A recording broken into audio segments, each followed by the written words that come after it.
So for today's video, gagawa tayo ng mini mango float. So dala, gihalo na nako ang mga ingredients, ang creme densada isa ka can o katong condensada isa pud ka can, and then dala ko ang pangmalakasan na ano na sitaw gana. Basta mo na siya, nakita na ninyo.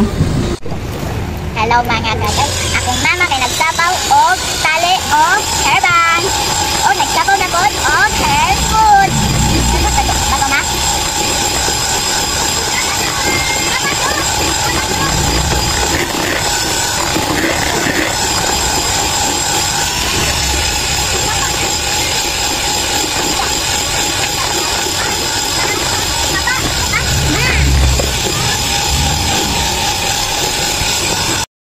And then karon kay andam na nato atong mga dessert cup, transparent, and gipalit na ako na siya sa Shopee katong sale.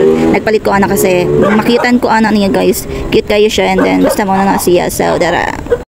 So pagka man nato butang sa mga sa mga graham sa ilalom, dara naka-plaster na, and then isa-isahon na nato siya butang sa atong gimekos-mekos ganina na creme. Kasi tawagan ni ha. Creme man siguro tawagan na sa baas sa mga sakyanan. Uy, mugara man kung kano sa mag-voice over iatay. So, dala, isa-isahon nato siya guys. Dala, 15 pieces lang ako nabuhat guys, kay tag isa-isa naman ka ka-creme ako ang gimekos-mekos ganina. So, tag isa-isa lang yun siya. 15 pieces a day siya guys. Then butangan nato anang tag isa-isa na mango.